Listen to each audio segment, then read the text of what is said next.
All right, the next news story comes to us from Forbes, written by Paul Tassi. Suicide Squad Kill the Justice League reportedly delayed to be, quote unquote, polished after Backlash. Oh no, what a bummer. Oh boy, oh no. Suicide Squad Kill the Justice League has been hit with another major delay, according to Bloomberg's Jason Schreier. While not publicly confirmed, it's being reported that the game will not be out this May, just 2 months from now, as previously promised, and will be out later in the year instead. This is after the game was already delayed out of 2022 to its current spring release date. It's been a strangely rocky road for Suicide Squad, given that everyone assumed that Rocksteady's next post-Arkham superhero game would be a slam dunk, no matter what it was.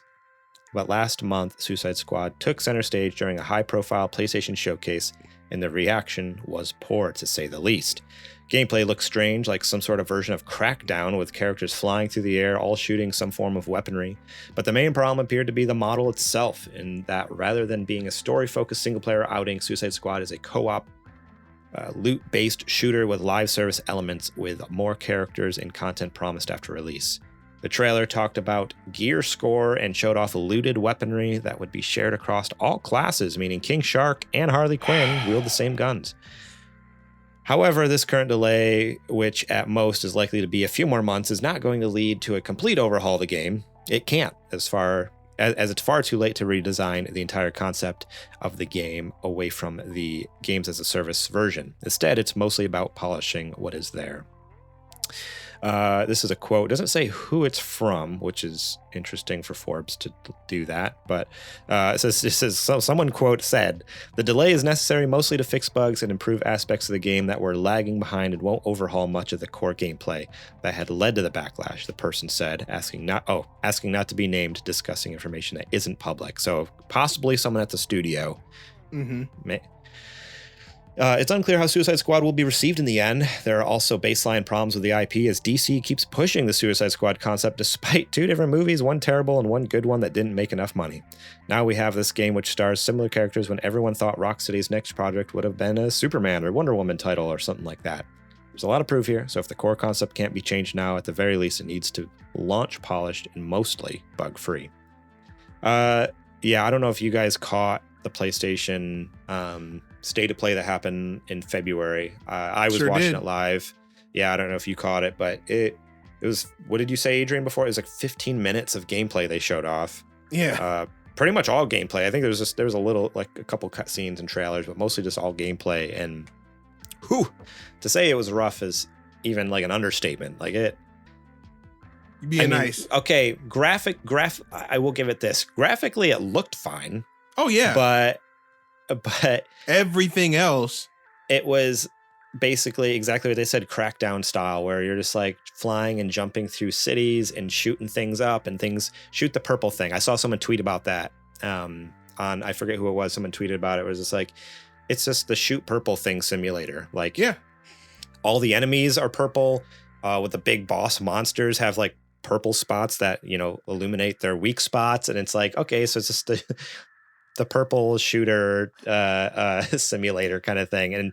And someone else brought up, like, why in the heck is what's his name, King Shark, shooting? That was me.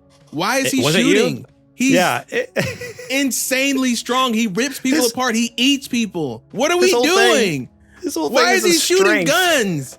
And his violence and ferocity, and they're just like, give him a gun. Big old King Shark holding a little Uzi, looking like this. Like it's a little toy water gun in his hand. Come on, dude. What are we? Absolutely insane. Which like in turn, like I heard, because you tweeted that, and then someone responded, right? Kind of like, well, they got to keep it balanced or something like that. I saw someone talking about like they got to be able to balance the characters out, basically. So like, obviously, balance. Make them slow. Make them hit hard, but make them slow. There, it's balanced.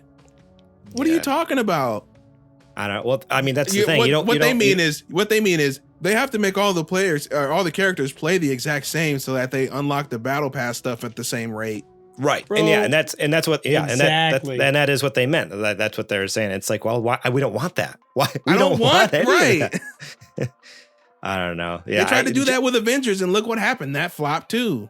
Yeah, that just got shut down, right? They shut down the servers recently. Like it lasted a couple years, and there's a few diehards who loved it, but in general, it was a complete failure. So why do people keep trying it? Like it just keeps failing over and over again.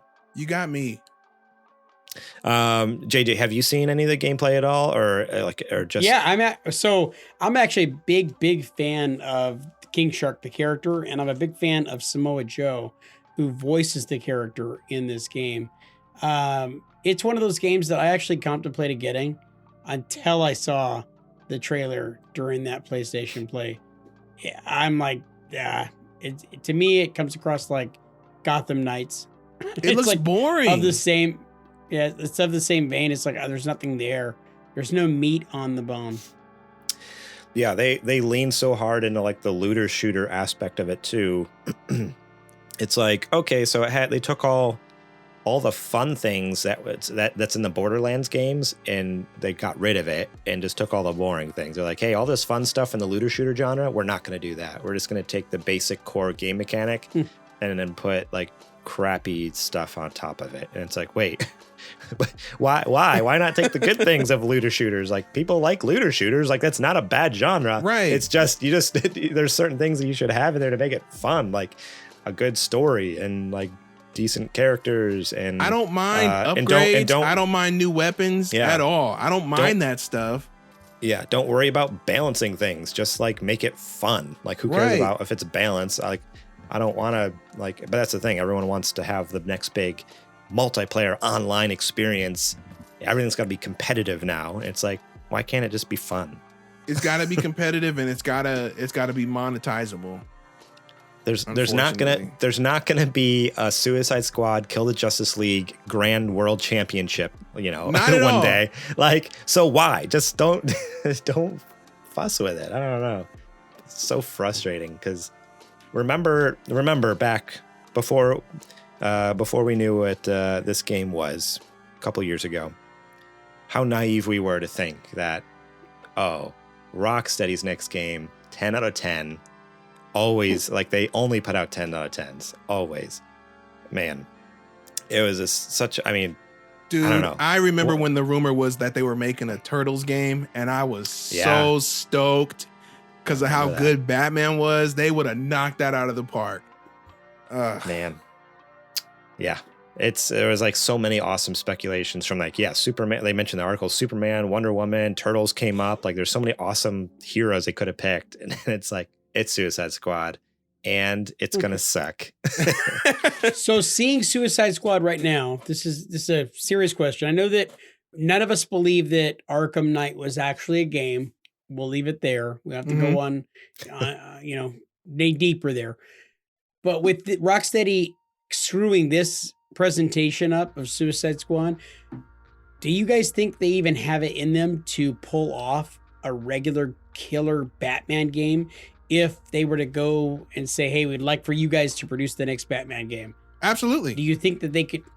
I mean, they did it twice before. They did it with Arkham Asylum and Arkham City. It was just the third round. I fully trust if it was that same formula, or if they took that development, like, what's the word, ethos, and put it towards another property, I'd be all about it. Like, I think one of the rumors, like you said, Garrett, was Superman. I think that there was also a talk of a Wonder Woman game that they could have done, which they should have ran with, because the Wonder Woman design in this game is phenomenal, and I think they should have ran with that. But of course, games with women in them don't sell, unfortunately. So you have to think about that. But Lara Croft. Same deal. It didn't sell. Yeah, I mean, the most recent Tomb Raider the original ones, dude. The most recent ones were knockoff. Like they sucked. No way, dude. Those were great. At least the first one I played, it was really good. They were good. Have you tried them? Have you even tried them, JJ? Yes, I've tried it. But I played the originals, and I love the originals. You just like the boobies. I did. I like the boobies. The boobies were really nice. They were nice boobies. I love my boobies. Like, I love my pyramids. But I would 100% trust them if they wanted to go back and do a story-based game. Like, even if this was Suicide Squad, if it was a story-based, fun-looking game, I would have been all about it, which is what I thought we were going to get. But then the leaks came out that, somebody said it had a battle pass, and then that turned out to be true. And here we are with, loot and gear numbers, and it's not what I want. Yeah, not imagine... if it was like more like Asylum, or not Asylum, but just like the Arkham series. I mean, if it were more like Arkham, like imagine that being able to like go through a campaign and like section by section, and maybe different sections you play as the different characters in the Suicide Squad. But like, it's like, it focus more on the story and less on the multiplayer. Like that's ultimately what needed to be happening with this game, is like, just keep it single player. Like there's enough multiplayer games out there. Like I don't know. Again, everyone wants to try to break through that barrier. They want to be the first one, like, we're going to figure it out. But I don't know. There's something that works, and it's nice when you just stick with what works, because that's how you make good games. Like this, if you make a good game from the beginning, the money will come. Yeah. And I don't know why that's not enough. If you make a complete experience and then you want to add DLC down the road, then that's how you can continue your path to continue revenue. Yeah. You don't have to do microtransactions every 15 minutes while I'm playing the game. Just give me a complete experience that if I didn't want to, hey, you got the $60, $70 out of me that one time, right? But if I wanted to keep playing, if I wanted more chapters, then I could buy that deal like Spider-Man did. Spider-Man was exactly that. You could play the game front to back and it was a complete game. But then they put out DLC. If you wanted more Spider-Man stuff, if this is a new little story bit, just pay this little bit for the DLC and here you go. But you didn't feel shafted because you didn't play the extra stuff. Exactly. Yeah. No, it's and I also want to go back to like what I said. I'm not against innovation. Like doing new things is great. Right. But there's ways to do new things and still incorporate the things that like work and that are good. Like I feel like there's like certain core tenets in game development that people know, like, this is what, like, everyone's on the internet. Like, it's not that hard to just be like, this is what gamers like and what they don't like. But I feel like right, like boobies. Exactly, Garrett. We're simpatico. Exactly, and they let us down. Yep. That's so clearly you haven't played the new Tomb Raider then. We're not talking about Tomb Raider anymore, are we? No. But yeah, so I don't know. We'll have to wait and see what happens. I mean, I have a suspicion it's gonna not be good, but you never know. Maybe it'll come out and somehow in the next like 3 to 5 months they turn it around and it's fine. It's always a possibility. Like I always say, you never want a game to be bad, right? So, right. Yeah. But you have to be realistic, and 100%. It ain't looking good at this point in time. But things could change. Exactly. Thank you so much for watching that clip from our podcast. Remember, if you want to watch the whole episode, the full episode, link will be in the description below. You can click on that and check it out. We got listener questions. We got more news segments. We got what you playing. We got a lot of fun things. So yeah, more than just the news. There's a lot more to the show that you should go check out. So remember, click that link in the description. Check out that full episode.